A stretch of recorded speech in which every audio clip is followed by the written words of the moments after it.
All right, good morning, everybody. Uh, Welcome to another edition of the streaming sessions that we're running here.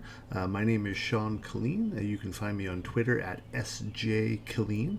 And today I'm going to be doing streaming of one of the applications we've been working on, which is an application for managing repositories in a GitHub organization.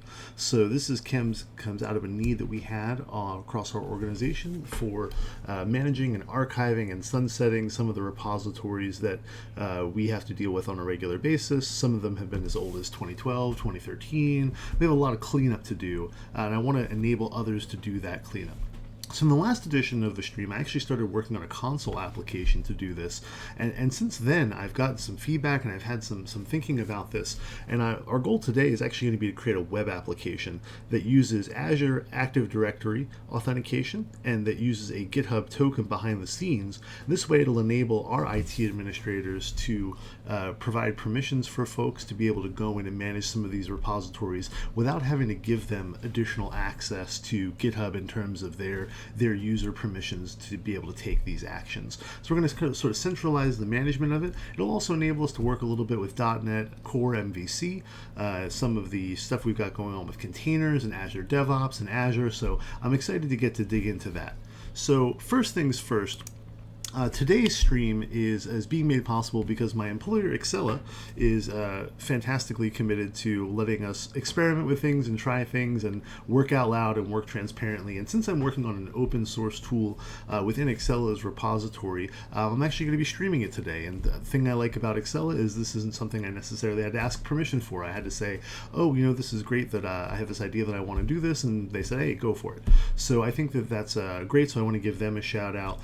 If you're interested in consulting work, or if you're interested in solving a problem with Excella, I'm streaming about .NET and .NET Core, but we do Python, Ruby, JavaScript, Java, you name it. And we also have great data and analytics practices. We've got great agile coaching practices. So if you're interested in sort of getting your company to the next step in terms of either your technology or your practices or even your culture and how you think about delivering digitally in today's world, feel free to reach out to me or feel free to contact them. The next thing is I've been trying to think about how to deal with streaming in today's strange times. And by the strange times, I mean the unfortunate and awful incidents that we've seen in the news, the issues that we are finally grappling with as a country around systemic racism and systemic issues that plague our society, and trying to hopefully make some meaningful change in those efforts. And I would like to be a part of that change, and it feels strange to be streaming during a workday when there are protests happening all around. And so the minimum I decided to do to try to make some contribution during the streaming session is I'm going to try to choose a different charity or a different organization to give to for each one of these streams. I'm incredibly privileged to be able to be here in the middle of a work day, writing code and streaming it online. And even though it's a very difficult situation and awkward situation for me, many people are experiencing far worse. And so I want to at least acknowledge that, and I want to try to promote some sort of equal justice during each one of these streams. And so today's organization that I'm choosing to donate to is actually sponsored, or actually came to my attention from the .NET Foundation. I absolutely love the .NET Foundation, and Ben Adams and Claire Novotny just added this banner to the .NET Foundation site because Black Lives Matter, because they do. And so I want to support the organization that they've suggested here. So I'm going to make that my first donation here.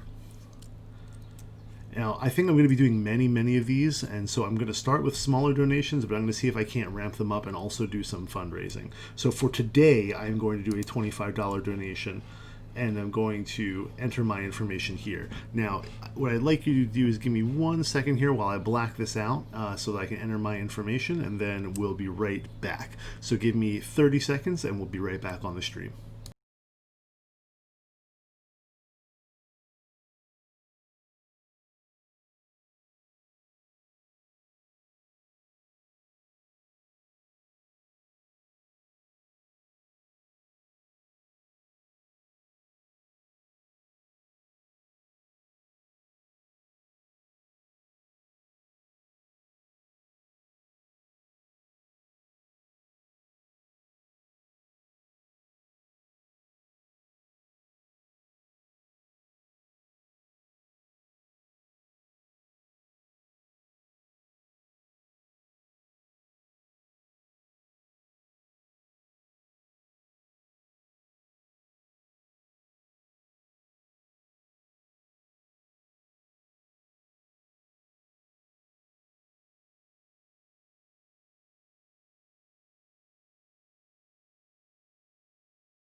All right, so we're back. All right, that is done.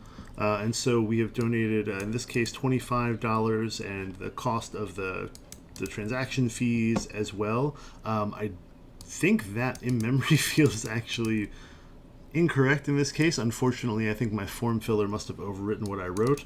I dedicated that to the memory of George Floyd.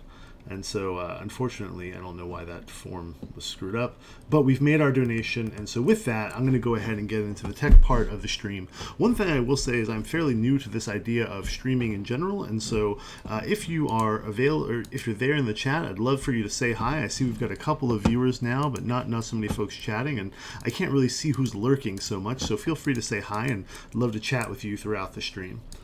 So first thing I'm going to do is go ahead and head to the GitHub repository that I had created previously, which I think was called GHGov Tools. Now, I didn't really like this repo name at the time, and part of that was because it's for GitHub governance, but it was sort of a console app, and I don't know how I feel about it. So what I'm going to do is I'm actually going to, I've created a document to talk about the goals of the project here. And so as I mentioned at the beginning of the stream, the goal is actually to make this into a website, and we want to be able to sort of look at the repositories we have and choose whether or not they are relevant anymore. And so I got it started thinking. I was actually inspired by a talk given by some of my colleagues called KonMari Your Backlog. And so it was with Jennifer Forrest, and I'm trying to think of my other colleague. Sorry, the name escapes me off the top of my head. But they did a great talk on how to think about your backlog items and whether they spark joy and how to remove them. And I'm a sucker for a portmanteau, and so the idea came to me to call it KonMari Repo. So the goal is we're going to look at each repository in the organization one by one. We'll let someone triage them to decide whether or not they should be sunsetted. And so I'm going to rename this for the KonMari method. I'm going to rename this repository right now to KonMari Repo. And for now, I'm not completely tied to that name. I'd be happy to change it in the future if we think of something better. So I'm going to go ahead and rename that repo. All right, so we're essentially going to be starting fresh from last time, and that's totally okay. So I'm going to go ahead and remove that GHGov tools. I'm just going to remove that repository from my local. Yeah, we'll move it to the cycle bin. All right, now let's clone it fresh. I'm going to go ahead and clone. See if it'll allow me to pull that down. And once we do that, the goal is going to be essentially we're going to start fresh from a perspective of we're going to create a .NET Core MVC web application. We're going to get it set up with a Docker container. We're going to get an Azure DevOps pipeline set up for it. And then we're going to start building this thing. All right, so we've pulled that repository here. We're in it. I'm going to go ahead and start over. So it means I'm going to go ahead and create I'm going to open this in Windows Explorer. I'm actually just going to go ahead and straight up delete the SRC folder. We'll keep the README, though we're going to need to adapt it a little bit because it's no longer a console project. It's now a web project, but I'll at least commit that, and we'll just say, okay, starting over. All right, and what I'd like to do is I'm going to go ahead and open the console here. In fact, you know what? I'm going to use Windows Terminal, just because I'm trying to force myself to use that more often. There's that nice shortcut in GitHub desktop with the Control tilde that opens PowerShell, but I'm trying to get a little bit more familiar with Windows Terminal because I do like the idea of it, and I like the idea that I can have access to WSL from here. I like the idea that I can have access to PowerShell and the command line. So trying to sort of get my muscle memory up to speed with that. All right, so now that we've got PowerShell open, I'm going to go ahead and head to, repositories, KonMari Repo. All right, so here I am. I'll make this a little bigger. All right, here I am in the console. As you can see, I've got no SRC folder because I removed it. So let's create a branch first of all. By the way, I just love GitHub Desktop for the usability of it. So I'm I'm probably going to switch back and forth to it just because I like the visuals. I like that. Some people say, hey, why not use the command line? And like, yeah, I could do that, but I kind of like the visual workflow of it. It just works better for my brain. So this branch, we'll just call it basic web app. And our goal here is going to be to just, this branch is going to be out of the box .NET Core MVC web app and Docker container. The goal is I want to get to kind of a hello world state. I want to get so that I can get published out onto Azure, get started working with stuff, and go from there. All right, so I'm actually going to go, you know what, I was going to do it from the command line. Let's do it from Visual Studio because honestly, we could create the Docker file from scratch. We could create the AD integration from scratch. We could do all of that. And, you know, I just find that Visual Studio is going to let us probably do that a little bit quicker. So we'll go ahead, we'll create a new project. We are going to create a .NET Core web application. Let's give that a search here. Not a console app. Oh, that's right. It's a little slow there searching. If we look for a web application, it might come up there. Oh, it's really literally off to the left-hand side. So ASP.NET Core web application sounds good. All right, we're going to call it conmarepo.web. And I'm going to create that in the repository here. So we'll go to repositories. Well, I'll create that source folder that I mentioned earlier. So we'll create it in there. We'll call it conmarepo.web. All right, and we'll probably end up moving it around afterwards, and that's fine. Now we can see we have the options page, and this is what I was hoping to get to because it's going to shortcut a lot of work for us. So we are going to use a web application. It'll have Razor Pages content. That's great. You know, we could also use the MVC style. I'm a bit torn. I haven't really worked with Razor Pages. I like the idea of Razor Pages, but I haven't really worked with them. And so I'm kind of debating which route I want to go here.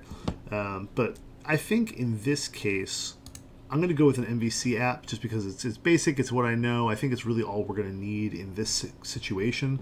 And so we're going to go a little bit more classic with this. Perhaps I'll get bolder on future streams or we'll convert it later. But for now, we're going to do that.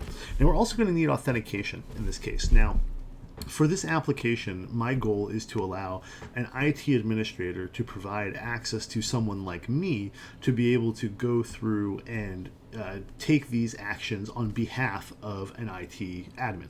And so the goal here is to use Azure AD authentication so that I can log in with my domain credentials, my Excel credentials, and get access to this application if the IT administrators have allowed me access to it.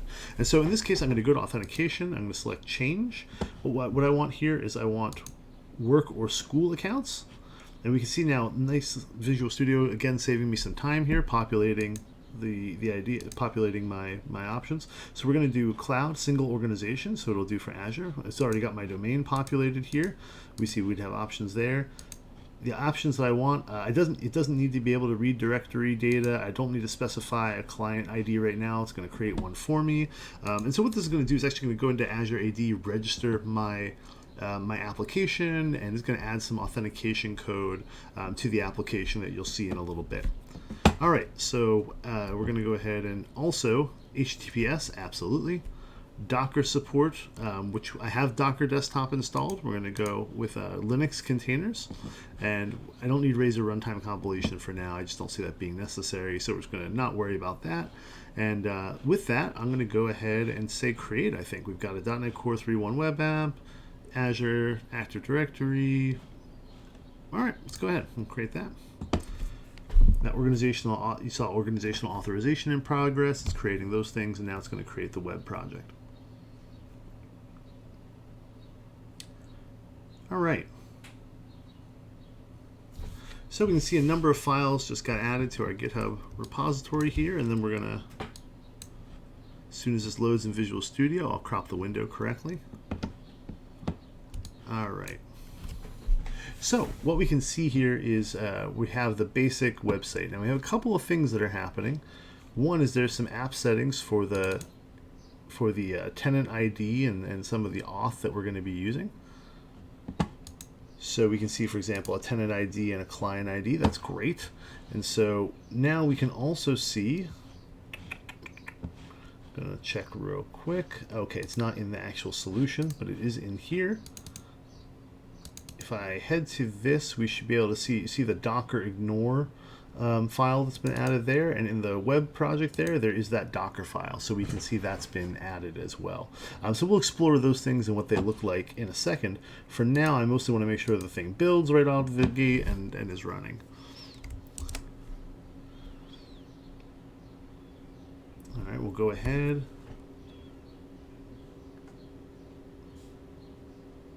Now, one thing I want to point out too is that I want to use a secrets file for this application, and so even though the tenant and the client are configurable, I kind of never want to have those in the repo when I commit that, because I just feel like it just doesn't give me the warm fuzzies, and so I want someone else to have to replace that.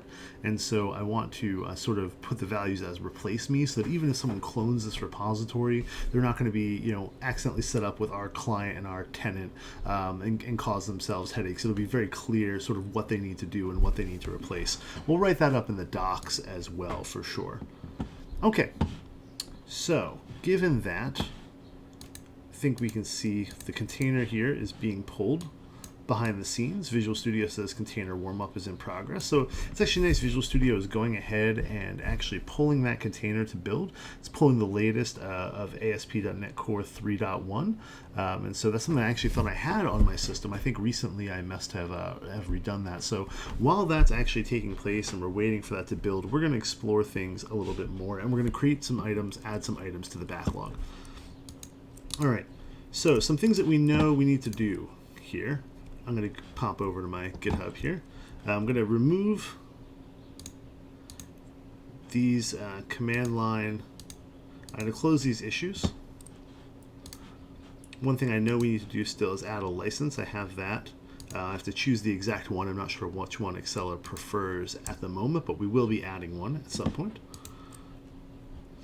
All right, so things that we're going to need to do. We're going to need to set up an Azure DevOps pipeline. We are going to need to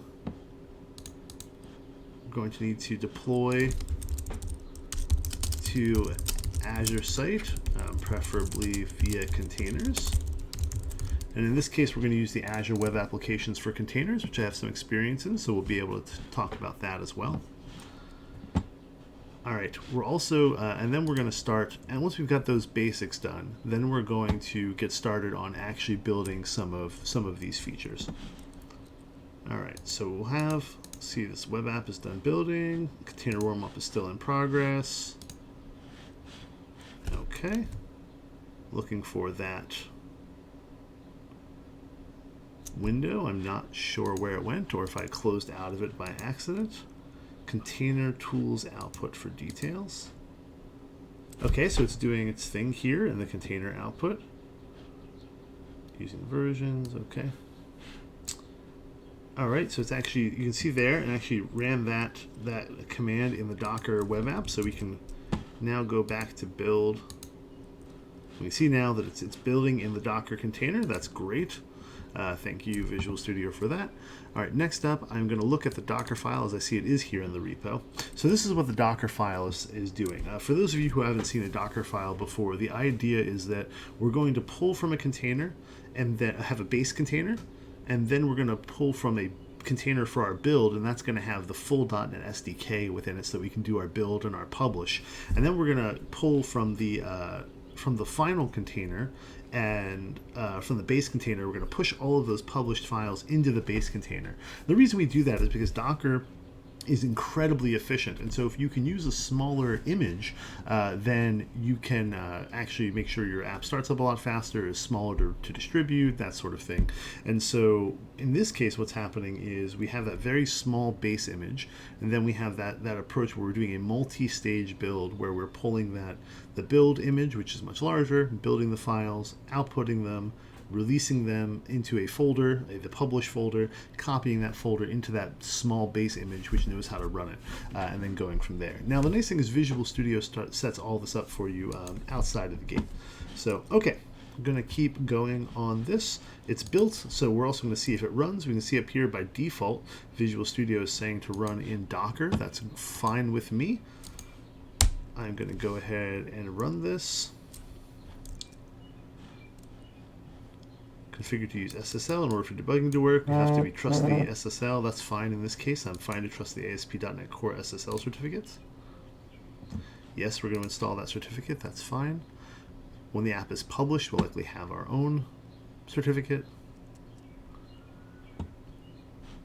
Okay. Now over here we can see the app pops up. I am offered to do a login, so I'm going to go ahead and pick my Excella account.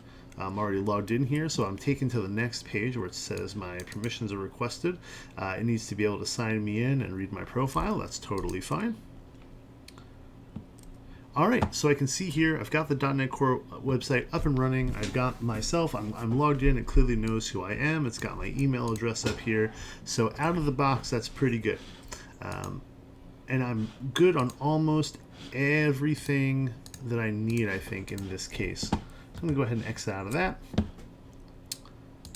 going to close down that web app there. Okay, so the website is working, but one thing I need to do is get some of those app settings taken care of, as I mentioned. I really don't want to commit some of those IDs to the repo. So what I'm going to do is I'm going to go ahead and... Oh, sorry, first things first. I want to make sure that I actually show you where that is happening in the Azure Portal and where that's been registered. So if we look at the Azure Portal here, I don't have any, I don't have a resource group set up for this yet, but what I do have here, if you go to the Azure Active Directory, is we will see on the left-hand side here, app registrations. And in the app registrations, I believe we see here conmarepo.web. So it's actually already registered that application for us. It's got some redirect URLs if we're URIs if we want to do that. We've got an application ID, we've got the tenant ID. That's great. So now we have those values here, and that's where it's registered in the Azure Portal. Okay. So going back to that, now we want to sort of extract these items from our app settings file, because as much as that's cool, I don't have any desire to keep it in the settings. So okay, so I can go, oh hey, good morning Dan. Dan Loring has joined us. Great to have you with us, Dan. That's awesome. So what I can do here is on the right hand side, I can actually click on my project, right click it, and go to Manage User Secrets. So User Secrets is a local sort of secret storage mechanism for use for local development. In production, you'll be using something like either environment variables, if you're going that route, or something like Azure Key Vault or HashiCorp Vault, or something to actually retrieve these values. For local development, User Secrets is a great way to do that. It's a great way to keep secrets, allow them to be used in your code, but also have them stored, locally outside of your repository. So even though these aren't, crazy secret values here, I'm going to go ahead and extract them. We're going to say Manage User Secrets. What we see here is that we have a development password for the Kestrel certificates, and then we also, which by the way Visual Studio did for us by default, and then we have, I can add some additional settings here, and I will do that. So we see Azure AD here. Oops, okay, Visual Studio is freezing a little bit, that's fine.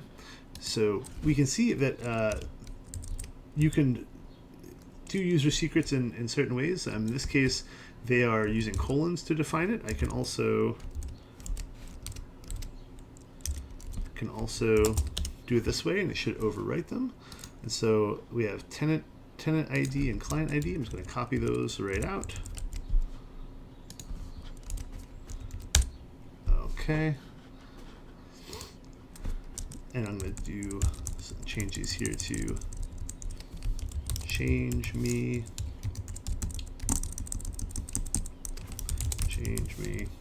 Oh, you know, we'll do domain as well.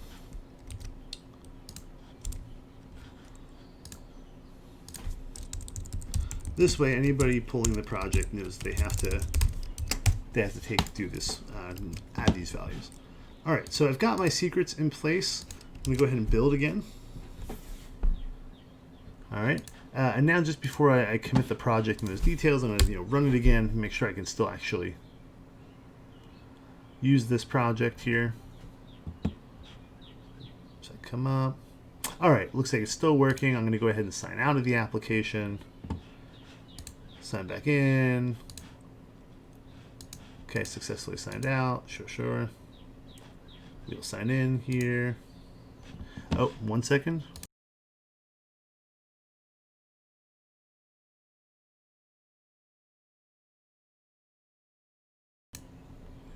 All right, and I've entered my password and we're back into the application. So it looks like that secrets file worked as we wanted it to.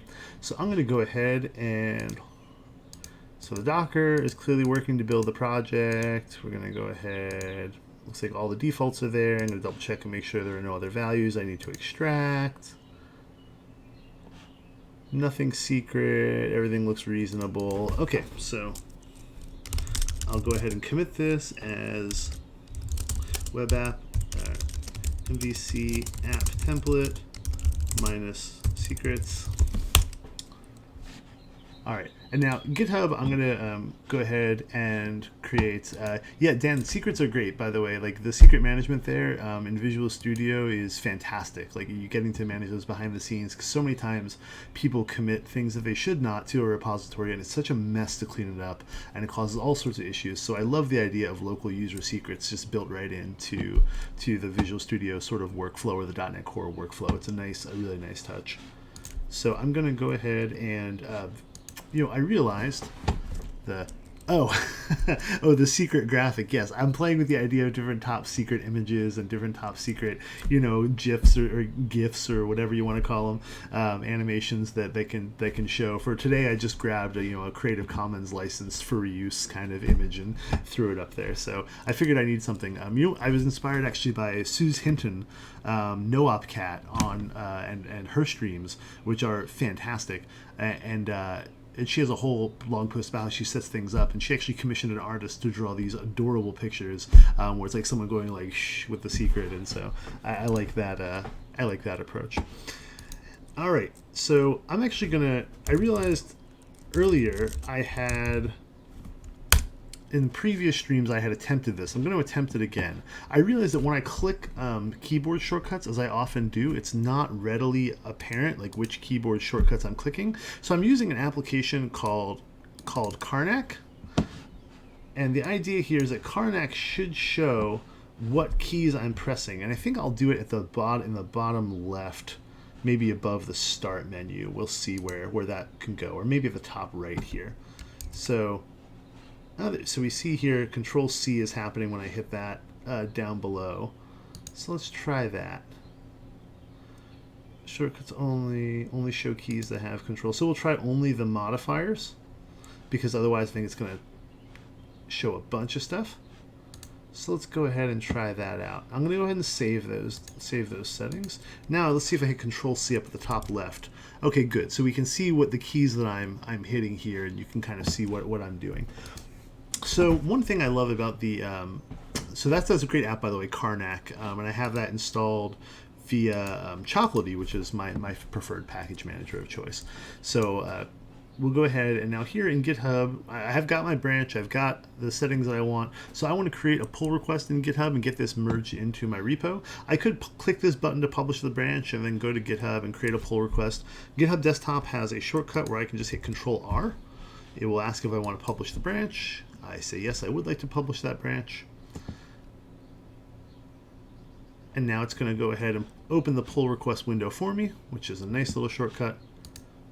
I don't have to add too many descriptions at this point. We're not doing a ton. It's not mapped against issues just yet.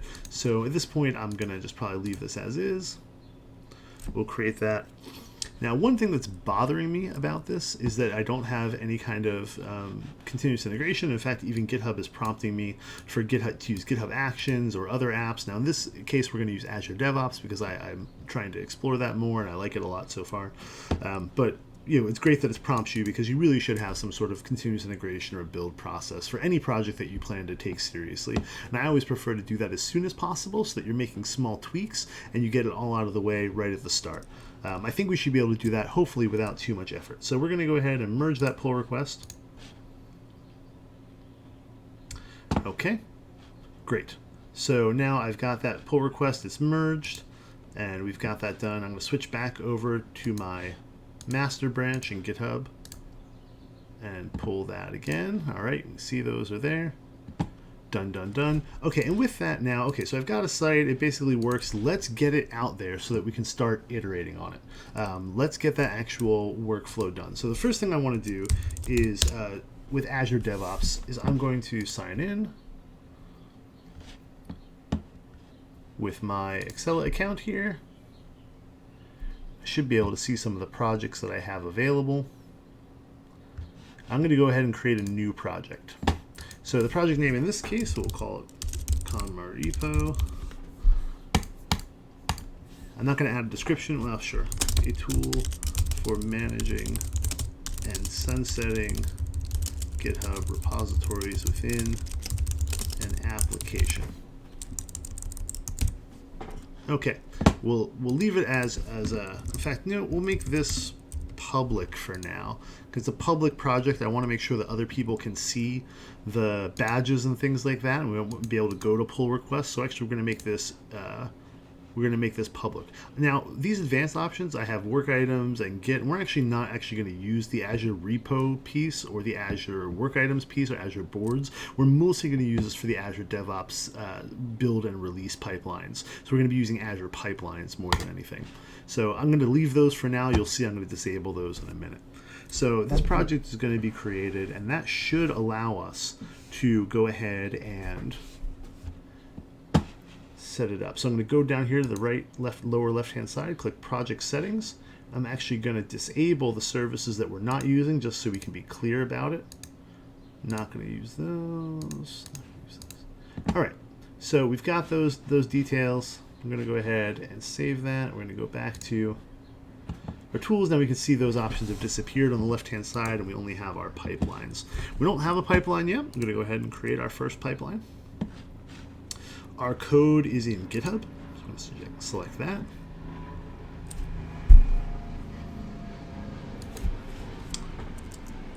Okay, and we are going to look for Container Repo. Now we see here no matching repositories were found. If you can't find a repository, make sure you provide access. I'm going to go to all repositories first, just because I feel like perhaps fetching 700 repositories from GitHub, so it's going to take a second, because it turns out apparently I work with a lot of different orgs that have a lot of different repositories. So we'll go ahead, and there we are. So there's the project that we had created. I have to provide my password, which I will do. Azure Pipelines, we have to grant it access to the Container repo. And so because we didn't give it access to our whole org, only to the repos that we need, we'll go ahead and approve and install. All right, now I have to sign in one more time. Don't understand why we have to sign in one more time, but we do.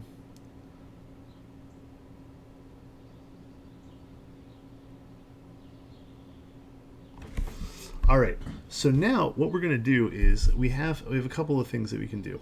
I see actually here, build and push an image to an Azure Container Registry. That is probably what we're looking to do.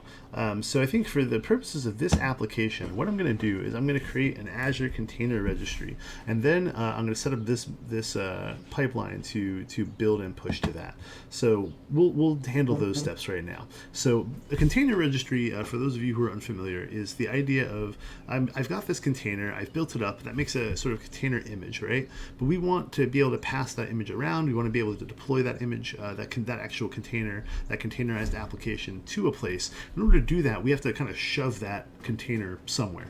And so Docker Hub is where you might shove containers that are public and available, or for tool sets. This seems pretty specialized, so it's not, even though I could probably throw it up on Docker Hub, it doesn't seem like the right place for it. So actually what I'm going to do is I'm going to, for now at least, create my own container registry within Azure. I'll create a resource group, I'll create a container, and then we'll go from there. And or a container registry within that resource group, and then this build process is going to push that container into the container registry, and then my Azure DevOps is going to say, okay, take that container from that container registry and push it onto this Azure web app, and that's how we'll deploy that site, and we'll get that kind of pipeline going. So I'm going to select it for now, even though it very well may not work at first. See, this is lovely. I have so many different subscriptions in Azure, and what the heck subscription ID am I working with is a great question. So let's go ahead and see.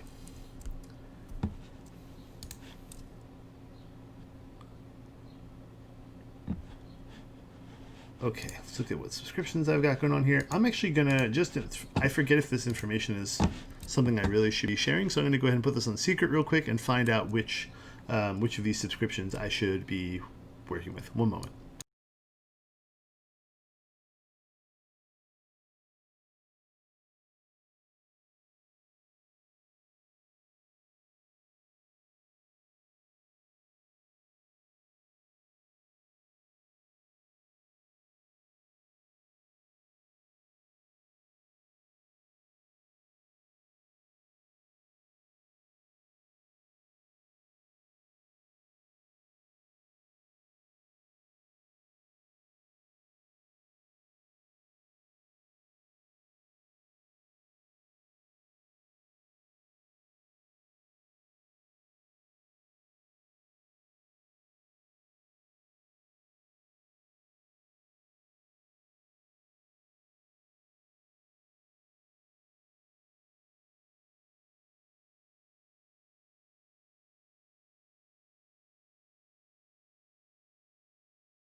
All right, we're back. So I figured out a couple of things. One is I now know which subscription I'm supposed to be using, and two, I think I have to create the container registry ahead of time, and that's totally okay with me. So we're going to jump over into the subscription that I am currently using, and I'm going to go ahead and I've created a resource group. Oops, sorry. I have created, let's go back to that. I have created a resource group called repo in the subscription that I'm going to be using. So within that resource group in Azure, I'm going to go ahead and add a container registry. So look for container registry. Now I'm sort of repeating this here. Like you don't necessarily need like a container registry for each project that you have. So in fact, we may end up consolidating that in the future and pushing multiple containers for different apps into one container registry if there's cost savings. I haven't seen a huge cost to using separate container registries yet, and so we'll figure out that as we go. But for now, container registry here. I'm going to go ahead and create it. The resource group repo, repo, container, only alphanumeric, so container registry, why not? Long descriptive names, always fun. It says West US. I'm in the East US. Let's just do East US. I'm pretty sure all SKUs provide the same programmatic capability. A higher SKU will provide more performance and scale. I do not need that. Basic is fine with me since they have the same capabilities. I'm going to go ahead. Networking is fine. Encryption is fine. Don't need any tags on it just now, at least. I'm going to double check this. Network private endpoint is only available for premium. Okay, I think that's fine. Let's go ahead. We'll see if it was fine. We'll see if it works. All right, so passes validation. We're going to go ahead and create that. All right, now we can see that this deployment is in progress. The Azure Deployment Center has gotten a lot nicer, by the way. So that deployment is done. I'll go to the resource. And another thing, by the way, that I would love to do eventually with this project is to utilize Terraform or something along those lines and do all this programmatically. For now, it's super productive for me to be able to do this visually and get up and going with it. But I think in the end, doing something like Terraform so that a customer can just go out, or anybody who wants to use this can go apply it to the cloud provider of their choice would be a nice thing to do. Okay, so we've got that available. We've got our container registry. We have no repository yet here. So we need no repository there. Oops, sorry. And it looks like we don't have anything going on there. Okay, so let's go ahead and go back to our Azure DevOps. We see now the conmar repo container registry. The image name, we'll just call it conmarrepo.web. And the Docker file, it automatically picked that up for us, was the web Docker file here. So pretty nice that it actually detects that stuff for us and helps us set it up. So I'm going to go to validate and configure. And if this works out of the box, I'll actually be really happy. I've done this custom before, and it does take a little bit of time. So it'd be really cool if it just kind of worked now. So you can see here, the trigger is for anything pushed to the master branch. I also want to do PR builds for the master branch. However, I don't want it to publish the container unless it's for the master branch. I don't want to publish a container for every single PR build that we do. So let's look at what is going on there. So we have, okay, it looks like the repo is the current repo. We have some service connections. What it does is behind the scenes in Azure DevOps, it creates a service connection to the Docker registry, and that's how it pushes without us having to add tokens and passwords in this, which is nice. So instead we just have this GUID for the service connection. So we have the image repository specified there, the container registry there. Great, great, great. It's going to use an Ubuntu image, so it's going to build the image, and it's going to...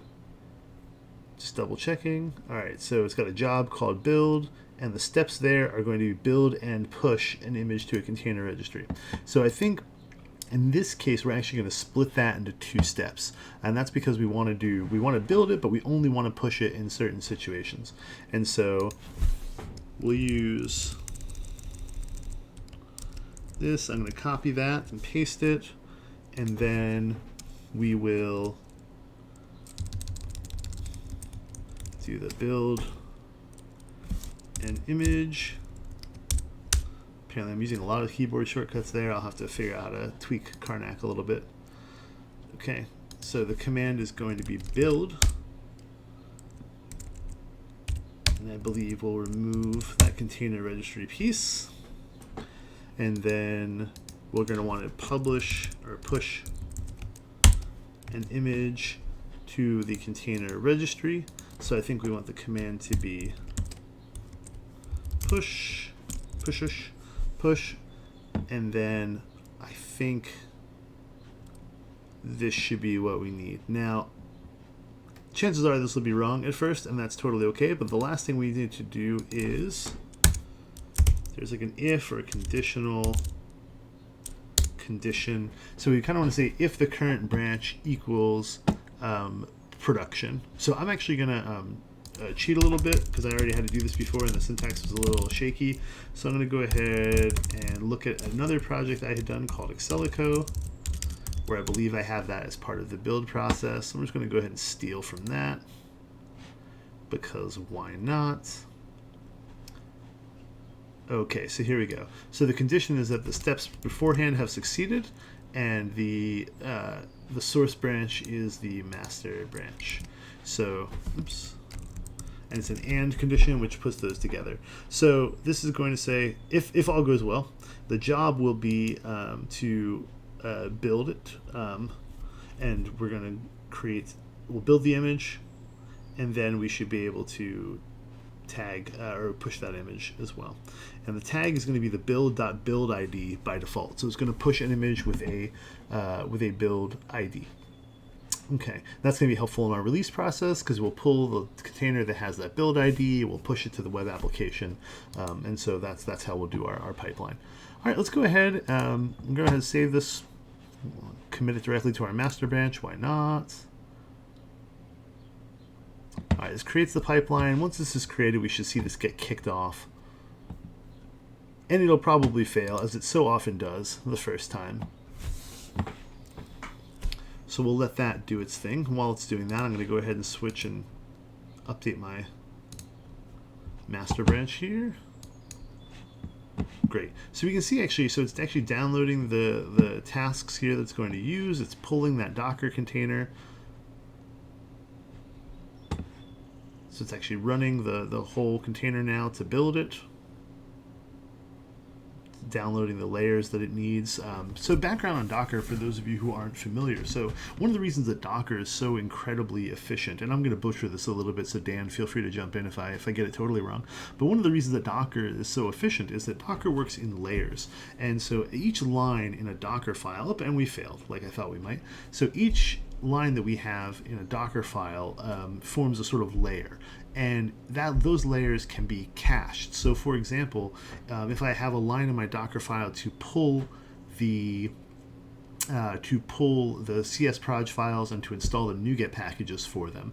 If I don't change the NuGet packages and I don't change the CS proj file layout, my Docker build actually caches those layers, meaning that it can skip those two steps entirely. So for package restoration, that's actually a pretty significant chunk of time. And then that can actually build much more quickly. It also makes it much faster to deploy, faster to start up. And that's not the entire story there, but I think that I wanted to digress, wanted to take a little detour there as we were waiting for this to build. So let's see what happened. Let's see what went wrong here. So no such file or directory, repo.web, repo.web.csproj. I see. So it looks like in our build file we may have actually, go ahead to our pipeline. I think I may have not included that SRC folder that I put everything in. So let's see. By default, it may not have gotten that. Let's see. The Docker file path is the sources directory / com.repo.web. So com.repo.web. Oh, let's see here. So my local, I've got com.repo.web, com.repo.web, Docker file. Okay, but the build was saying that was not found. So let's look at the actual Docker file too. See what's going on here.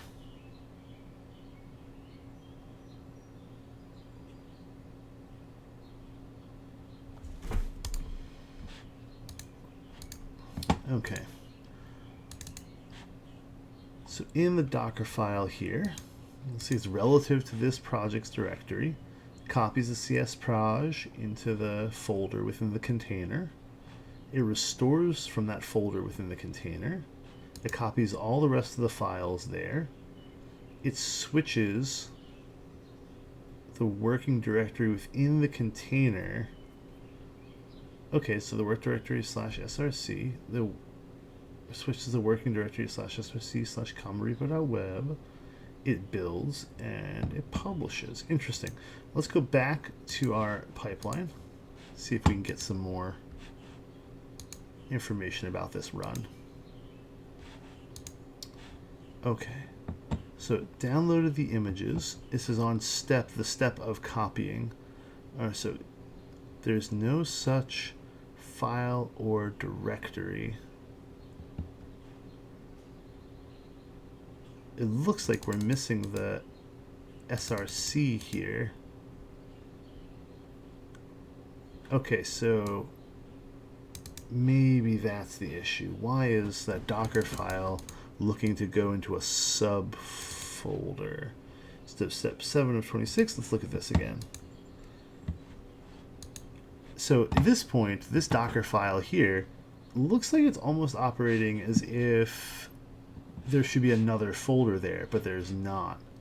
So I almost wonder if moving this Docker file up a layer is necessary here. Let's see here. Hold on. Let's try.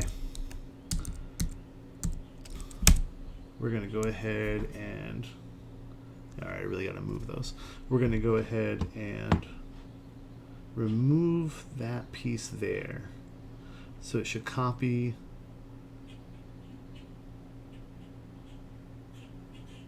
Okay.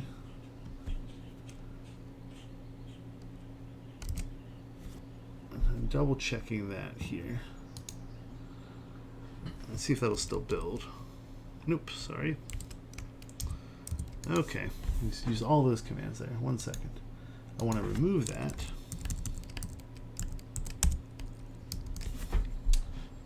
Okay. I'm going to go ahead and adjust those settings in Karnak. Move those to the other side. All right. Actually, let's go ahead and move them to the bottom left where they were originally. Okay. So let's try building with that in place. Okay. I'm going to go ahead and rebuild. Okay, it succeeded. Oh, let's switch back to Docker. Let's go ahead and rebuild.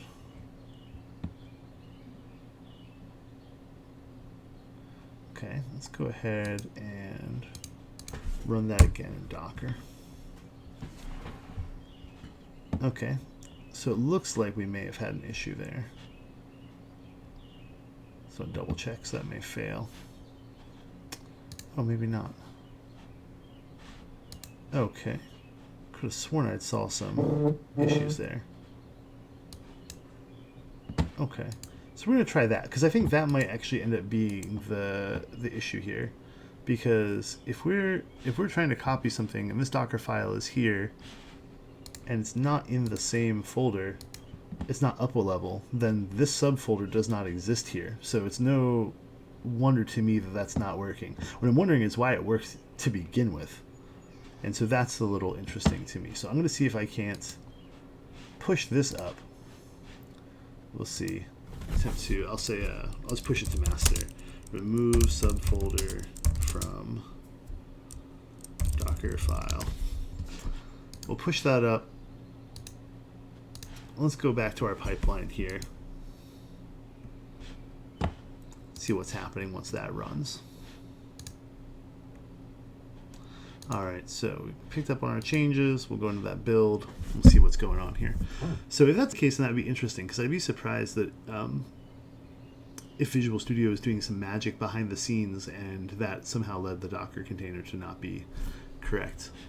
That's a great question, Dan. Dan wants to know, do we know what's specified as the build context directory within the Azure DevOps pipeline?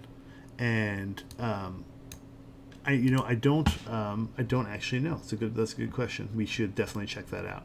I don't like that magic regardless, but I think it should be in the build YAML. So while this is building, I can't bear to watch it. Let's go ahead and see if we can go to the Azure pipeline and open that specifically. All right, so we'll check our Azure pipeline YAML here. Let's see, is there a build context piece here?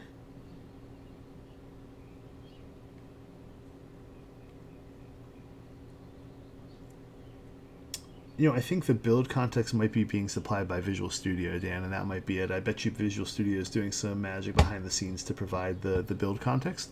And so I bet you that Azure DevOps isn't doing that, and so that's where you might see the conflict. My guess is that the Visual Studio piece is providing a build context behind the scenes because it wants to map that to you being able to have the Docker file in the project directory and then just hit F5 and run it. And I bet you that its run tools are probably doing that.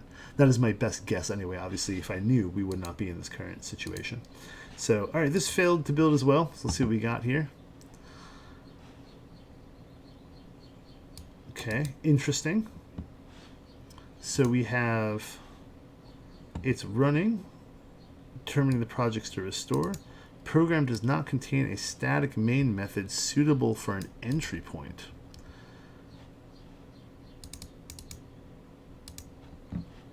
Okay. That's interesting. So that's probably based on the way that we're publishing this would be my guess. Does not have a static method suitable for an entry point.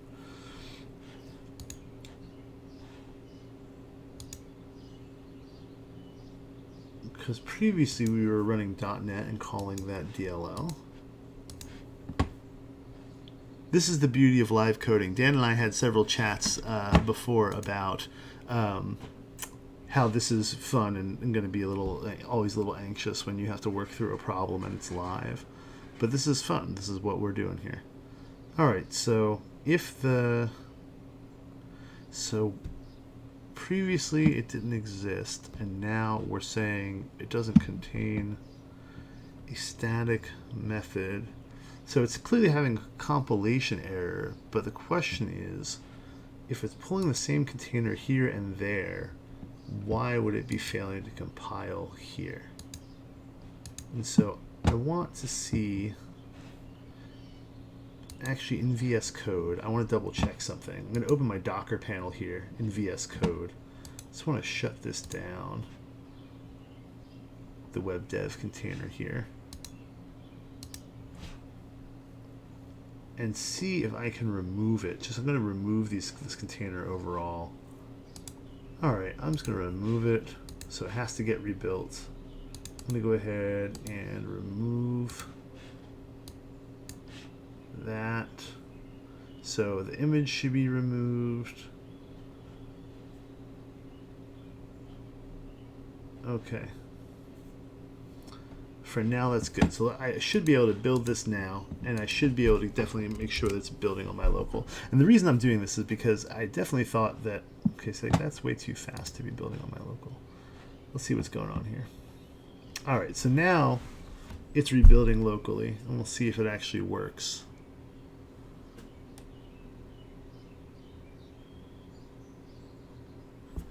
And there it is. So let's go ahead.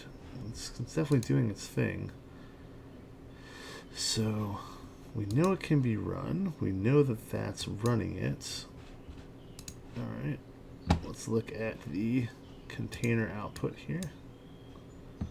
It looks like it just pulled an existing container. So that seems like what the issue is here. I don't know why it is. Huh. Alright, well, at least, one thing I do like is I know we'll be able to debug this because it's at least shooting out exactly what it's doing, which is helpful.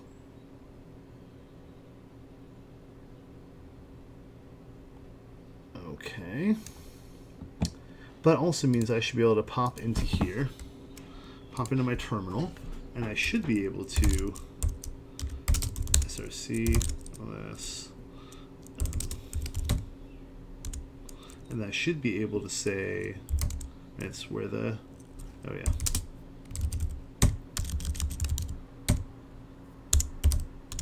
Okay, and I should be able to do docker build. We should see if that works. My goal is just to at least get the same behavior between the Azure DevOps pipeline and this. Since we're using containers, that's my first and foremost, I want to make sure that we're dealing with consistency in both my local development environment and the Docker environment. Okay, looks like it's taking its sweet time there.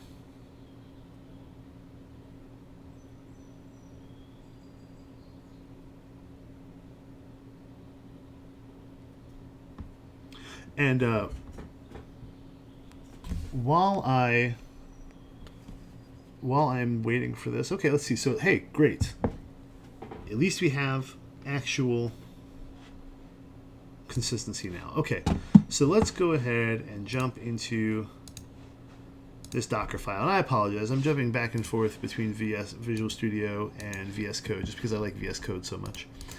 All right, so let's look at this Docker file.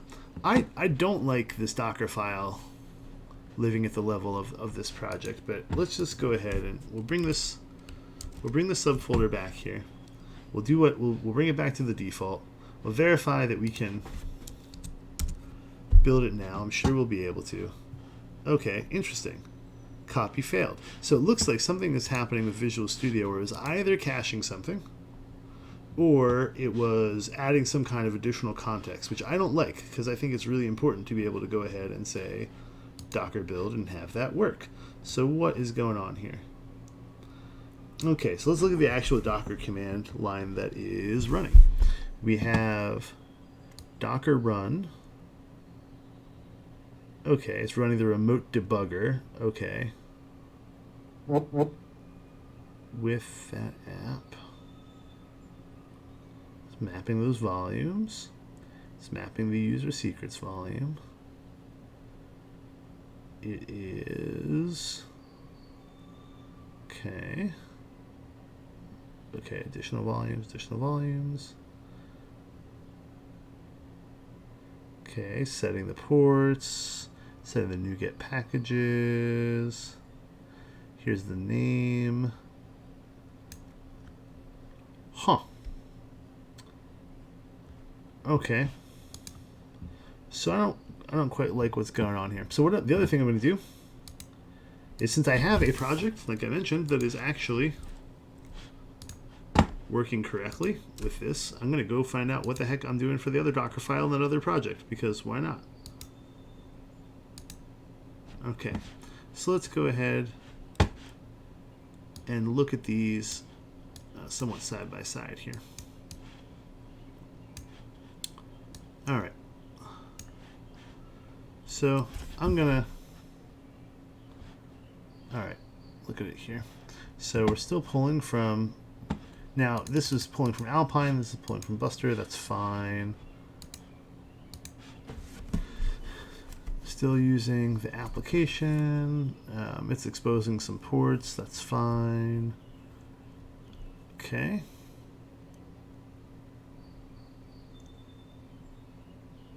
So we're copying...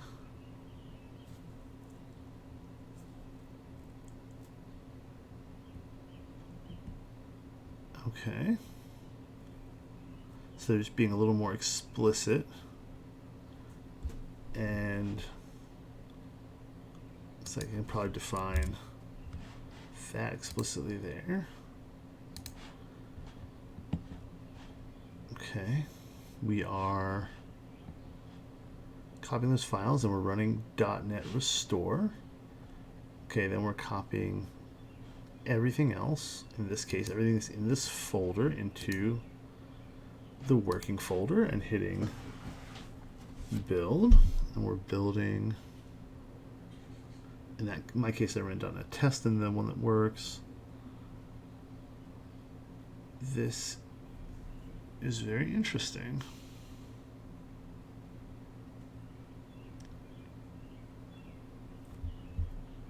Okay. App.publish is there, app.publish is there, /build is there. Huh. Okay.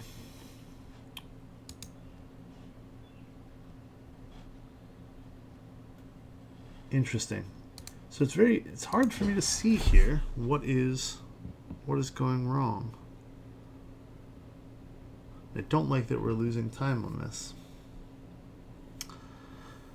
So the other option is I could work through and try to emulate what I'm doing here. So it looks like, is this calling .NET? It is calling the DLL. It is calling, so those are correct. Those are the containers it's using.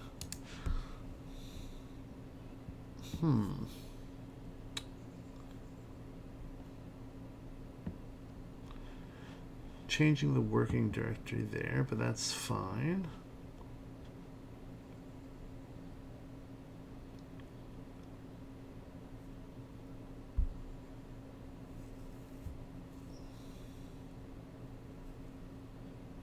Huh. Well, that's interesting. Dan, do you see anything here that that sticks out to you? I'm looking, it looks like the ports are being exposed as I would expect them to be. The files are being copied as I would expect them to be. And yet it works in Visual Studio, but not in Docker. The directory structure we're hoping to end up within the container or within each stage of the multi-stage build. So I think that the directory structure I'm expecting to happen, at least from looking at this, is that it is going to have in the container /src/repo.web /the cs proj at this stage. so it'll only have the csproj file. Then we'll run the restore. Yes, Dan, the repo is public. It is double check just to. It is going to be at Excella Labs. It's github.com. Oh, sorry. It's right here. github.com/ExcellaLabs/conmarrepo. KONMARIPO. So it's the Excella Labs site. So one of the things that we're looking at here is, so at this point, the file should be copied. The csproj only should be copied. Then .NET Restore is run to restore all the NuGet packages. Then all of the other files should be copied. So at that point, I would expect to see still in SRC all of the contents of this project. Then we would go ahead and SRC into commonrepo.web. Then we would build it. And then from the other container, we would run from that same build container, we'd run the publish command on that csproj, which would output it to /app/publish, and then that should copy it into the final container in like the root directory. Like that DLL and all the associated files would be in the root directory of that container, and then we would just run .NET on that. So that all seems straightforward to me. The question is then, why is it giving me that error on build about a static main method?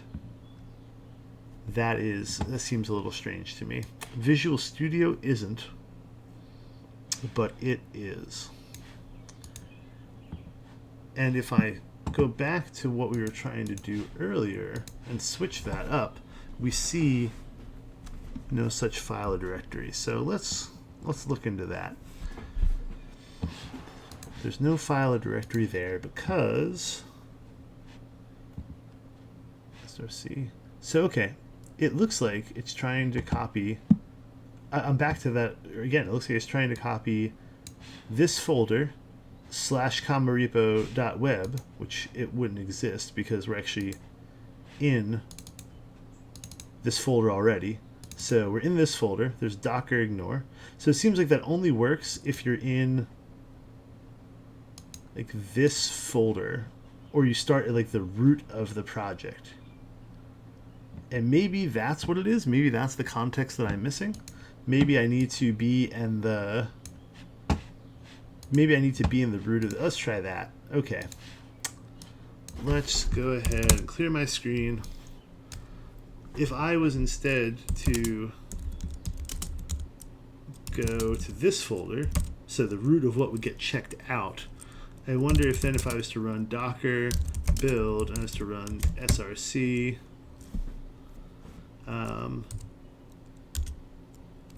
commonrepo.web, docker file. Unable to prepare context. Context must be a directory. Okay. So I'm getting the same issue there. I was wondering if I could set the context there or something along those lines. All right, that's a little unfortunate. So what I think I'm going to do in this case, oh, sorry, Dan's got a good question over here. For the copy step, are we copying from src on the host to src in the container? It's a good question. Let's look. My understanding of what is happening is that we are copying in the container, we are within src, and then we are copying locally commonrepo.web, which should be relative to this folder, though apparently is not. So that's why I was expecting to see this, because if we're operating in the context of the Docker file location, I would expect to see this, which would copy this commonrepo.web csproj file into that. Specify a Docker file separately from the build context if you want. I think it's -- Docker file. Other argument is the build context. Okay. So let's try that out. But the other thing, though, is I'm just surprised that out of the box, it's not working. So I feel like there's almost something strange going on there because it should be working out of the box. Specify Docker for the build context. Okay. So in this case, I am tempted to say, for the sake of our build, I'm going to alter the Docker file, and we are going to do it from scratch so that I know exactly what's happening. Because I think I know what's happening here, and I'd rather see what's happening in my Docker file. And I do have that other point of reference. Let's give that a shot. In fact, I'm just going to go ahead. I'm just going to go ahead and copy this. Alpine is fine. When in doubt, go with what works. Oh, I didn't see this comment up at the top. That might be helpful. See this link to understand how Visual Studio uses this Docker file to build your images. That seems like a reasonable thing to look at.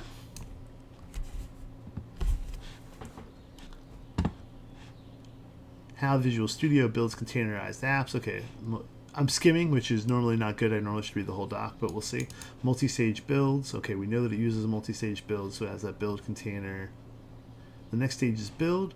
The build stage starts from a different original image from the registry. Yes, we know that. Final stage. Okay, so that just talks about the stages. Building from the command line. Docker build. To build a containerized solution for the command line. Docker build -f. You provide the build context argument. The build context for a Docker file is a folder on the local machine. In .NET Core projects, use the folder that contains the solution file. Expressed as a relative path, this argument is typically ... for a Docker file in a project folder and the solution file in its parent folder. Well, there we go. So that seems like that would be a better way to do it. So let's go ahead and try that. So let's go ahead and cd src. All right, so we're back in our folder with our Docker file, and it sounds like it's saying we should be running docker build -f, and we want to do, I'm just going to double check here. Right, so we want to build the Docker file, and then we want to specify those arguments, which in this case is saying that the context is, okay, file, oops.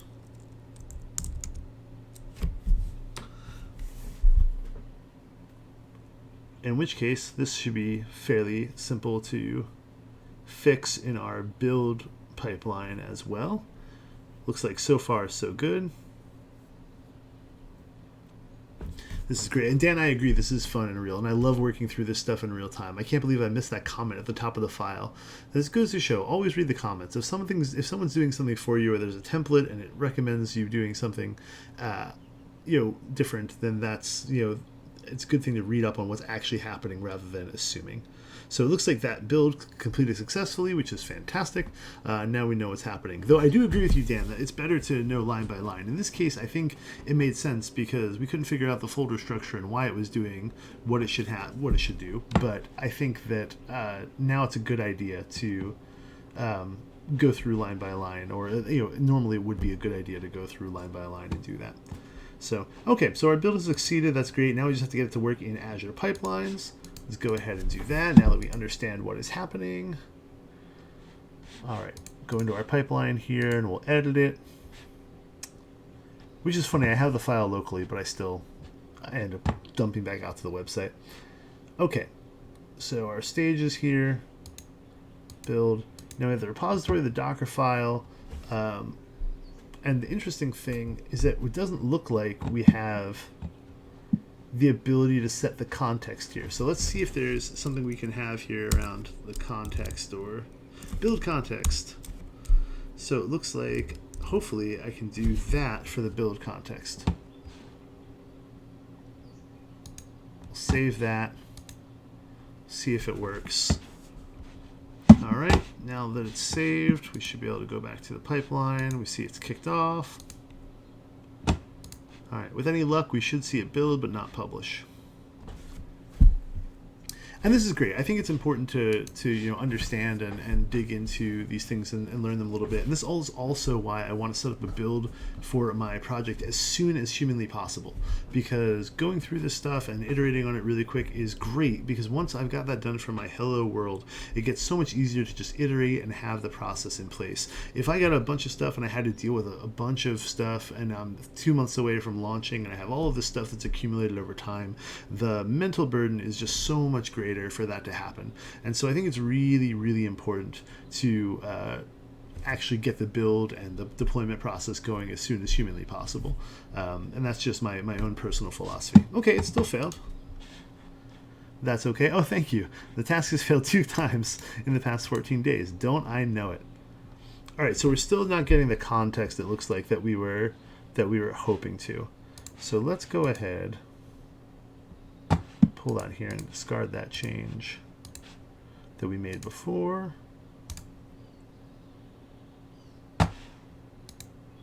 All right. So it looks like, oh, I do have to bring that back, actually. Sorry. There we go. That was, it's because I committed that change before that I had not undone. So that is what we need to do. Add the directory back.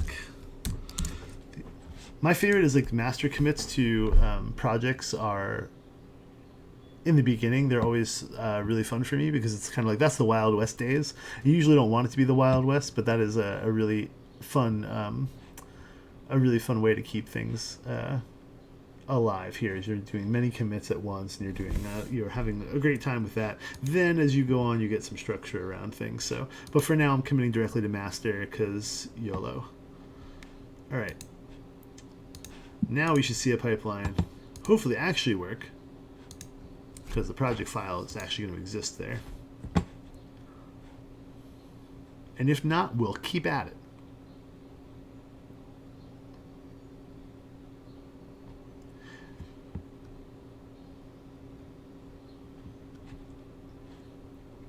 Okay, hopefully we'll see things start building. Of course not, that would be here. Oh, Dan says, what directory is ... referring to when used inside that YAML file? Is it trying to go up a directory from the repo root? That is a great question, Dan. I think that's true. We shouldn't be using a relative thing there. We should probably be using the specific path to that context. Thank you. So give me one. I think that's good. So let's go back and edit that pipeline. It's a really good point.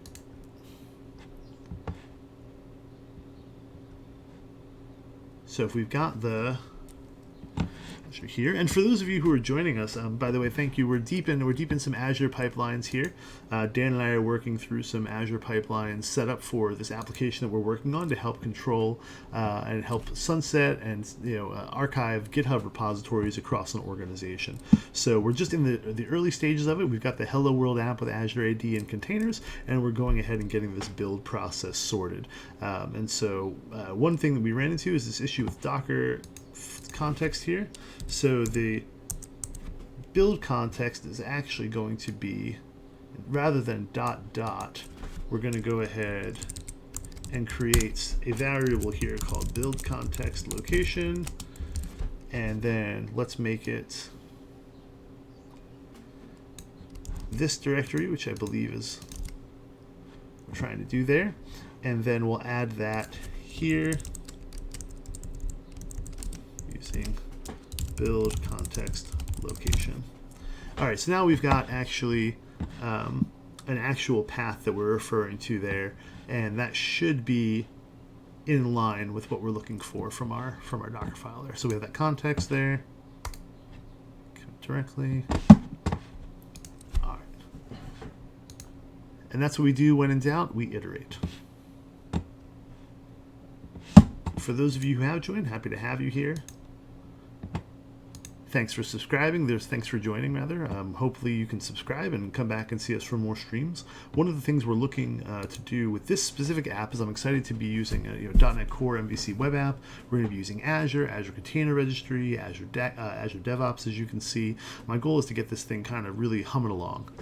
Dan, thanks for joining us. I appreciate you coming by. I saw that you have to run. I definitely hope to see you in the future, and thanks for the help getting things unstuck this morning. All right, hopefully Dan can see this actually work before it goes, but we don't always get to see the fruits of our labor, I suppose.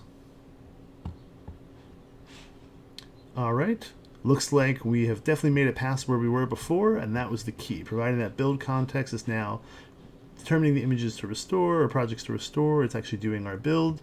Now we should see this build complete, and then we should see the publishing step skipped in this case. the push image to container step should be skipped because we were doing a oh, and actually no, in this case it'll actually be pushed because it was a commit to the master branch. So that's good. So it's adding the labels automatically, which is great. All right, and now it's having some trouble pushing to the container registry. That seems okay. An image does not exist locally with this tag. Okay, so we need to provide this in the list of tags as well. So let's look at our, first of all, let's go ahead and pull our code again.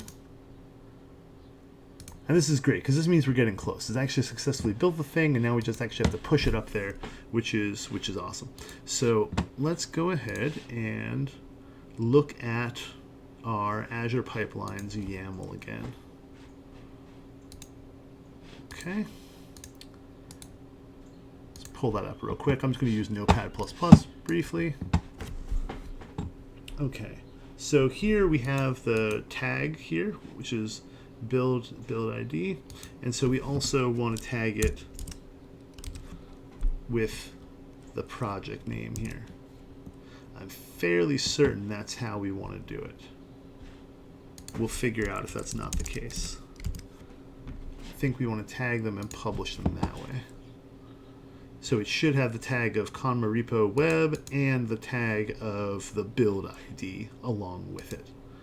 So let's go ahead and add that. We'll commit.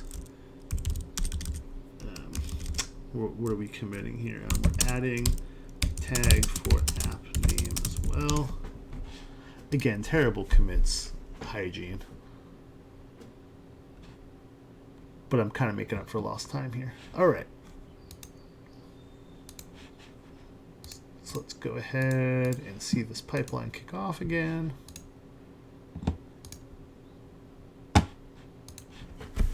All right. So that build is running. Hopefully we're going to see that. The build should definitely complete this time. It's a question of the publishing piece. So while we're going, by the way, I meant to say this. I know we've got a couple viewers in the chat. If you've got any questions about any of this stuff in general, about the ecosystem, about things in general as we're going, feel free to ask. This is definitely, I want this to be as interactive as possible. And I narrate what I'm doing, but we can always take a tangent if folks want. And so definitely feel free to throw some stuff in the chat or ask any questions that you have. Okay. Looks like we're almost done building the image here.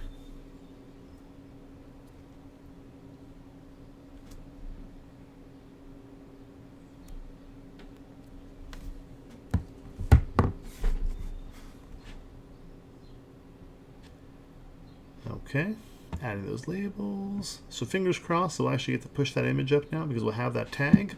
No dice. An image does not exist locally with the tag repo web. The push refers to repository. Okay, I see. So I think this actually might be on the Azure side. In my container registry, here, I have a repository. It's trying to push a repository here. And I think that I may need to create something here in the Azure Container Registry. Or maybe it'll do that automatically. Okay. So there's no... Okay, there's no repository there. So let's look. When in doubt, I'm always guilty of not reading the error messages well enough.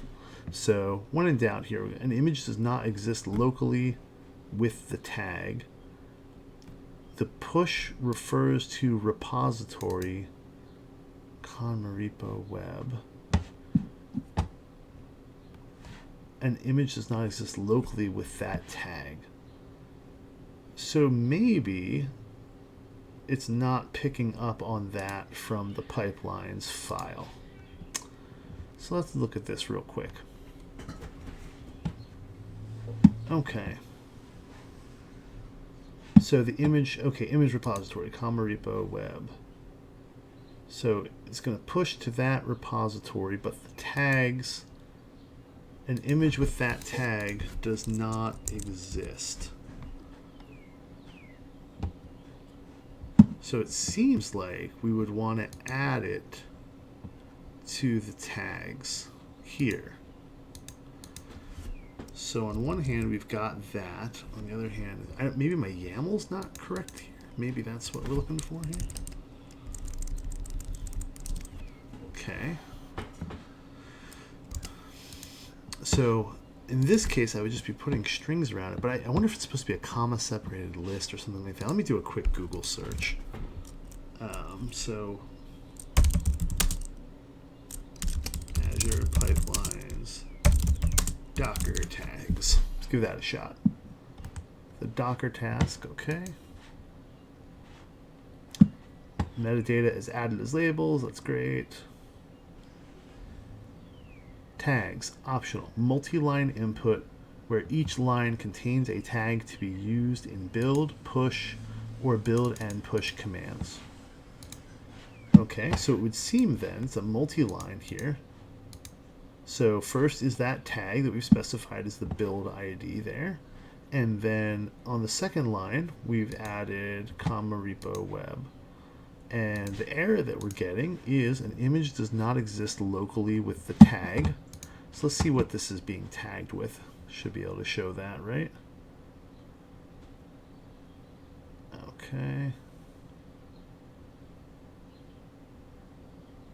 Label, label, label.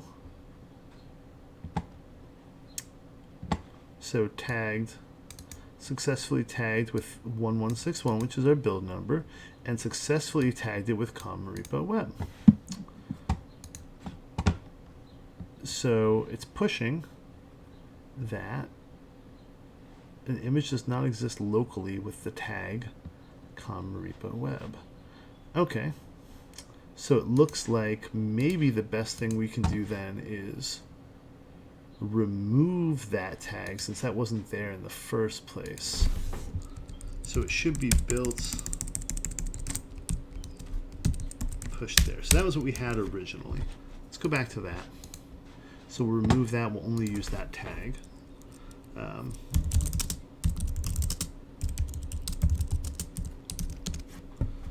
Okay. And for those of you who are joining us, thank you very much. Again, we're in the process of doing the sort of the hello world steps to get up and running with our comma repo. We've taken a bit of a diversion into the comma repo, sorry, being the application that is going to help us KonMari our repo within our GitHub organization and kind of look at those and triage those and see which ones we might want to sunset. And so because we took a little bit diversion here into Azure DevOps, because it's important to get things up and running. So we're a little in the weeds on containers and getting that set up and pushed, but once we get through that and iterate a little bit, I think we're going to be in a good spot. So let's go back here and look at what's happening here. So this now, we know the image at least is building. We've got it building.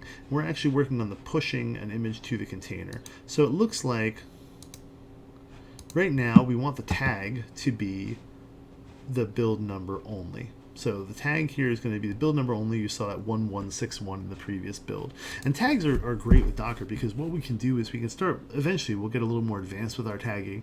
We can tag certain containers for release versus QA versus other things, and our build can be responsive to that. And those containers can be pushed to different places in the ways that we want them to. And so it's a nice, a really nice kind of workflow that we will be enabling once we have it set up. All right. All right, so let's see what's not work. First, the build did work. We see tagged with 1162. An image does not exist locally with the tag. This push refers to a repository. An image does not exist locally with the tag. With the tag **** comma repo web. Okay, so let's look at what's going on there. I'm just going to do our good old Google friends. Azure Pipelines, image does not exist locally with the tag. A recent issue. Okay, let's look. Sure. Very similar. Oh, that's fun. Archive this ticket. Lack of recent activity. Let's see. The pipeline has no variables which were set. Issue is currently being investigated. To narrow down the issue, could you please set up a simple tag? And then it's closed. Okay, well that was not helpful at all. Let's see. Unable to push it. Following this guide to build. Resolved it. To push through private Docker, you need to tag it as Docker Registry / image tag. Okay. So the tags should be, that's interesting. Okay.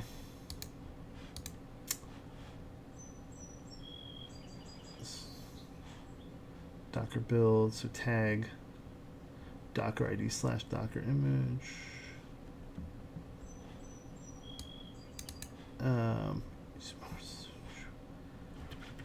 Okay.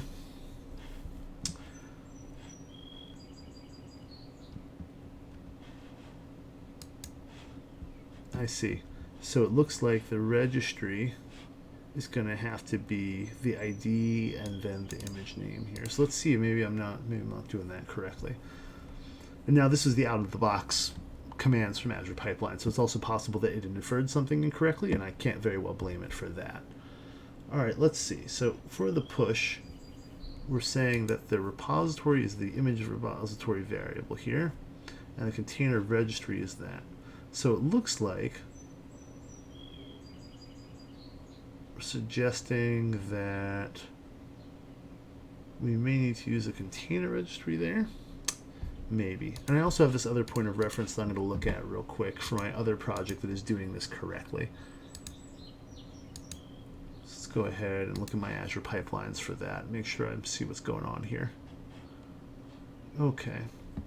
It's going to push the Docker file path, which in this case is defined as, okay, file path there, okay. And then it's going to push to the container registry, still with the service connection, and the repository, container repository name, and the tag of tag.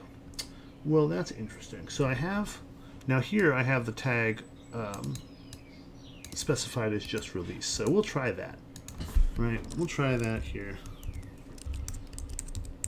Because maybe it's that this is being generated.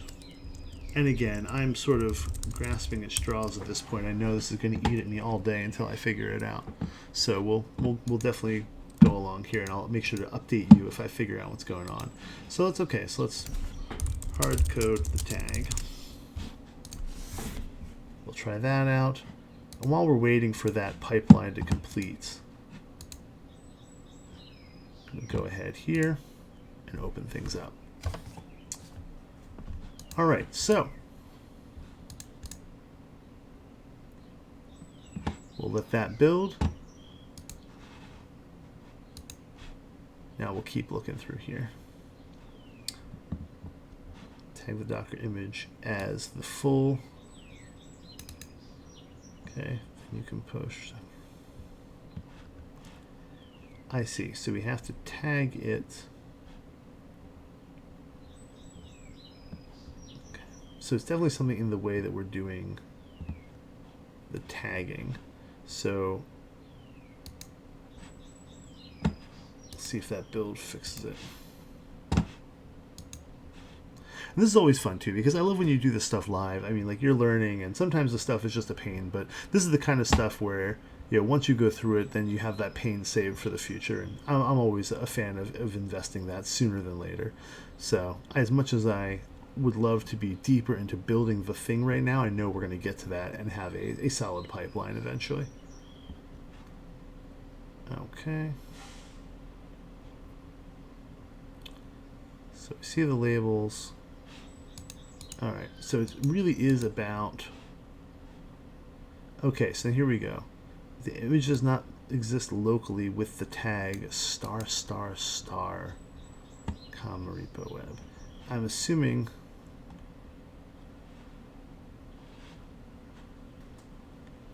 Okay. I don't know if it's trying to hide that path here, maybe in our outputs here. So let's look at our Docker registry service connection within Azure pipelines, because that's the other thing I feel like we need to double check here. Trying to remember where the heck those service connections are. In settings for our pipeline here, project settings, service connections. Let's give this a shot. Okay, so the common repo container registry is a Docker, right? So usage, okay, we've tried to use it, okay.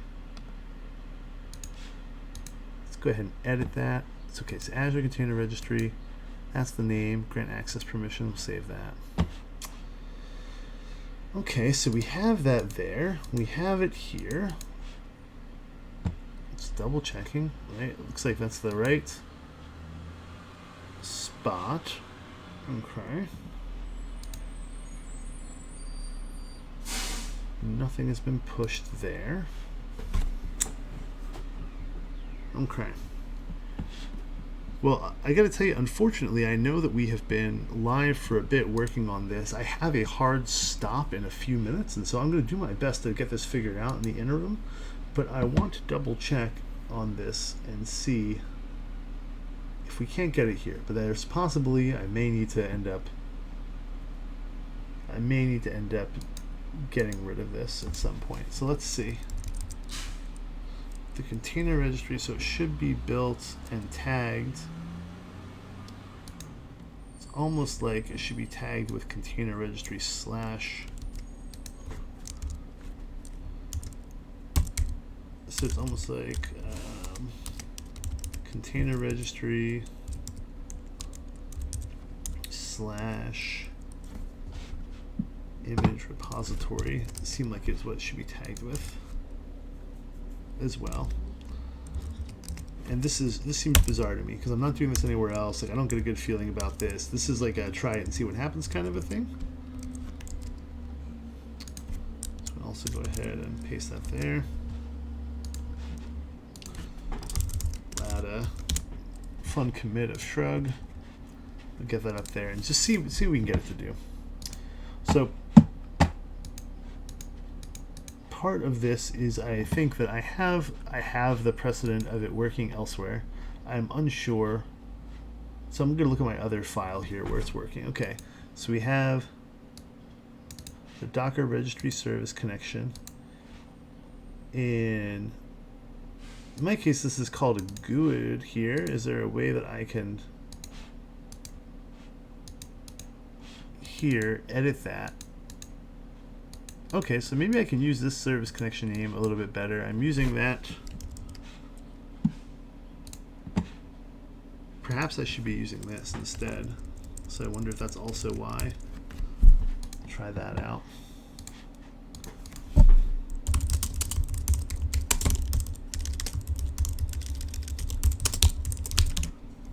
Okay, so we'll name that registry service connection.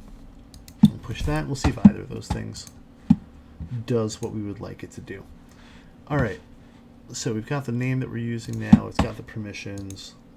Let's go ahead and go back to the pipelines.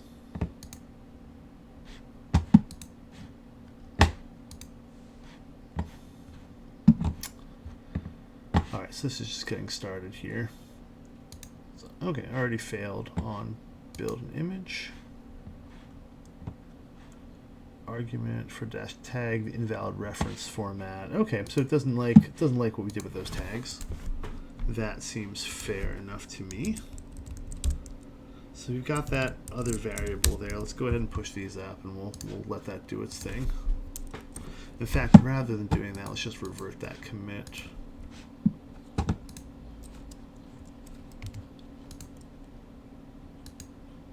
And we'll go ahead and revert that commit. Push it up. Okay. So we'll go ahead and see another pipeline running here.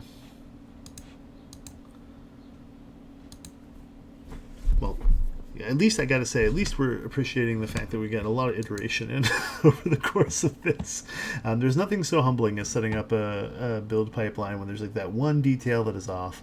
And I do appreciate the amount of effort that Visual Studio and Azure and those folks put into attempting to get you set up out of the box. I think that it makes it a little harder sometimes when you're not doing it from scratch to try to, understand that and tweak the one thing that you need to tweak versus doing it step by step so you really understand all the pieces well. And in fact, if I can't figure this out next time, or if I can't figure this out, then one of the things I will be doing is probably redoing this process from scratch rather than using some out of the box steps so I can make sure that I am really understanding it each step of the way. So worst case scenario, if I need to do that, I will be doing that either on a separate stream or I'll have it done out of the box for next stream, and we can go through what ended up being the differences.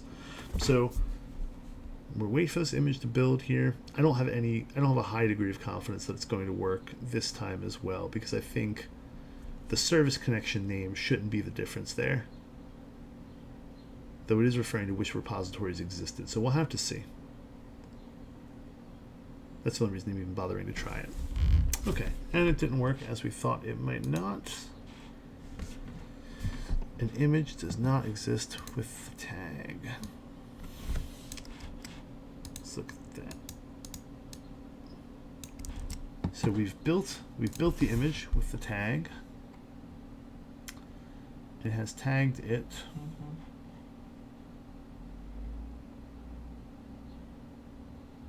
Okay. So it's tagged with repo web. I'm looking for this with the tag. Okay.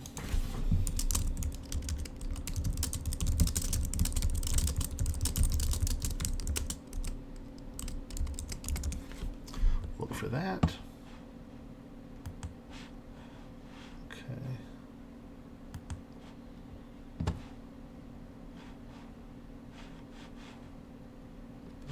Exist.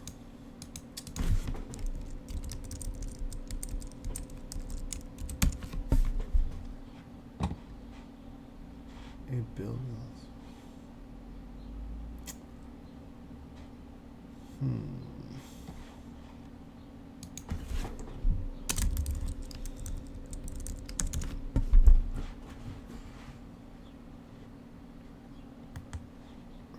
Build does not exist locally with the tag.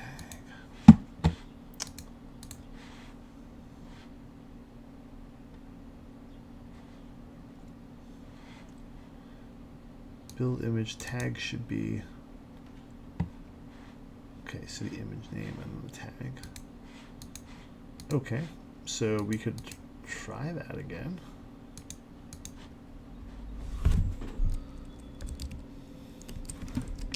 Okay, so let's try that here.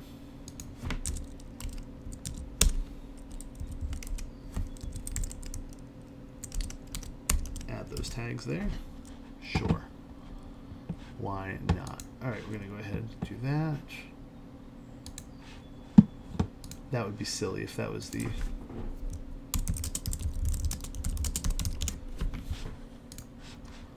All right, we'll give that a shot. For a second I thought, I'm getting anxious, it's getting really warm out here, and then I realized it's also getting warm out here because the window is open and I'm in an attic and it's scheduled to be 90 degrees here today. And it's currently 83 degrees here today. Yeah, no wonder I'm feeling a little warm. All right, let's look at the pipeline here that's running currently. We'll allow that to build. In the meantime, I'm going to keep troubleshooting because I'm willing to bet that that's probably not going to solve all our problems. So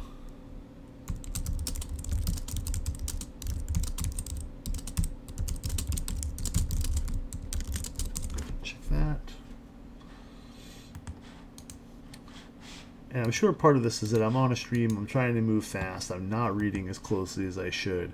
And honestly, one of the biggest challenges that I have with streaming is like, I really should stop myself from trying to move fast. I should allow myself to read through things, you know.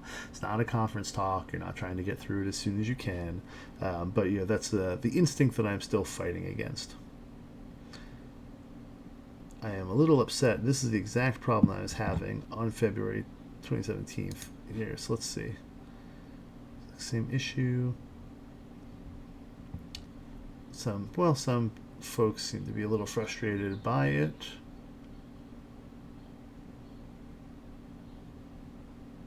Interesting. Started when all of a sudden the old way to authenticate to an ACR stopped working and I had to re-implement my Docker push step. Still have not gotten it to work. And this is from May 5th. Okay, so maybe it's not all me, but it looks like there's an issue here. We've got to add some tag that we didn't have to add before. So that's good to know. So we can look at what we're doing here once this inevitably fails again.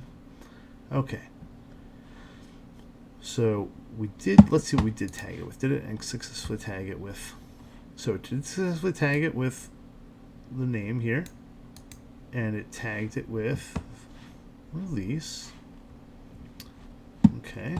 So let's say tagged it with the name, tagged it with release. Okay. So let's go to our container registry and see if maybe there's some docs or some guidance on that. And I will say this is a bit strange for me too, because like I mentioned, I have other apps that do this exact thing. And so that's a little strange because the Acceloco app that I have, for example, is pushing to Docker all the time. Okay. So here's our registry. The SKU is basic. I wonder if the issue is with the SKU that I'm using. I wonder if I need to update the SKU. What is the SKU of my other? That would be really unfortunate. I hope that's not the case. I'm going to look for my other application here. The link shortening app I wrote for us called Acceloco. I'm going to look at our container registry here. Okay. Oops, sorry, that's not the thing I want. I would like the container registry. What SKU am I using there? No, I'm using the basic SKU there as well. Okay. Okay. So then let's look at access control here. Access control, we'll look at the idea of access keys potentially.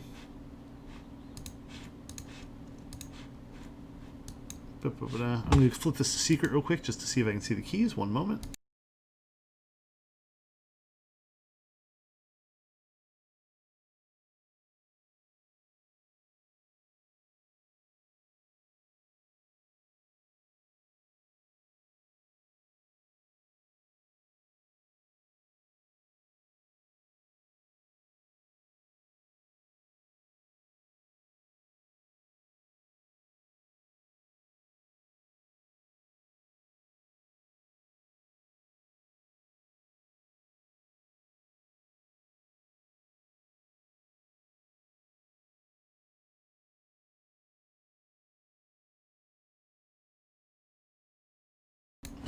Okay, so I think I may have found what the issue is. So in the container registry here, and I've shrunk the window a bit because there's some passwords there below, there's the idea of an admin user, and that was set to disabled. In my other container registry, it was set to enabled. And so we can see that there is a username and a password here, and I wonder if that's what we need to be doing here. So we've got that now, it's enabled. I'm going to go ahead and save that. I'm going to put on secret again just so I can scroll to the bottom and save it.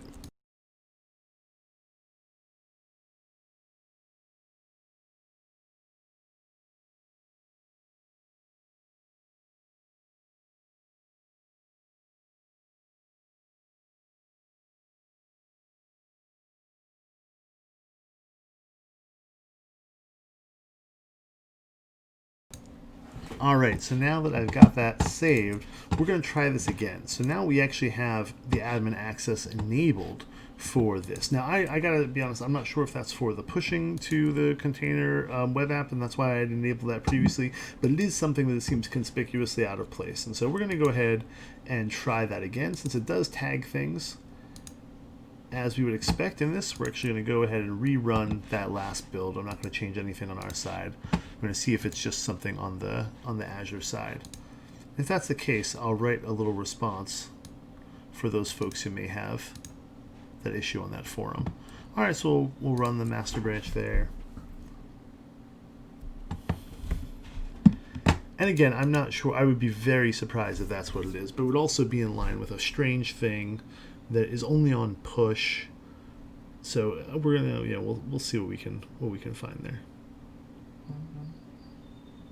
And if that's the case, if that's not working for us today, then that's okay. This stuff happens. And again, I have built many, many pipelines, dozens and dozens, and it's very easy to get tripped up on something like this if you're not thinking through it all the way. So if this doesn't work now, what I'm going to do is I'm going to step back. I'm going to take a step away from it, and then we're going to try again once I noodle on it for a bit.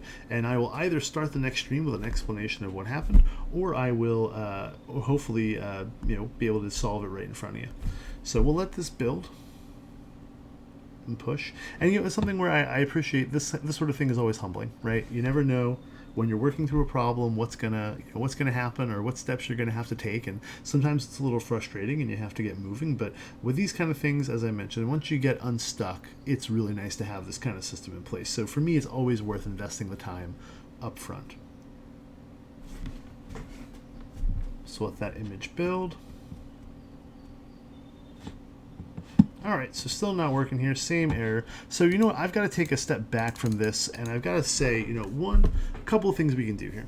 We can just use the .NET Core MVC build process and get that out to a website. We can keep the container stuff going. For the sake of my own frustration, what I'm probably going to do is change my Azure DevOps pipeline file to build an MVC web app, and then just get that out to a site so at least we can get a build and deployment process going. I honestly thought the container piece would be a little bit easier, but it looks like something is happening here with the container piece itself. So I'm going to go ahead and do some more research on my own for now, just to make sure I can actually get this, get this up and running. But I appreciate you taking the time to tune in, and I appreciate you taking the time to tune in. I appreciate you trying to help me resolve this as I went along, and I'm looking forward to getting that unstuck, getting that pipeline flowing, and being able to examine what happened here, and then being able to get this web app up and running. In the meantime, there was a comment on Twitter about the purpose of this app and what do we think we're going to do with it, what are the specs, and so I'm also going to be sure to write those up in the README file, and so that we can get started with that process. Okay, so thank you for tuning in. I'm sorry that I have a hard stop. I really would have liked to have figured out this problem right now, but such is the way. So thank you for tuning in. I hope you'll tune in next time. We'll unjam things and move forward a little bit more. And until then, I love you all, and stay safe, and Black Lives Matter, and take care of each other out there. And I hope that you are all doing as well as humanly possible. All right.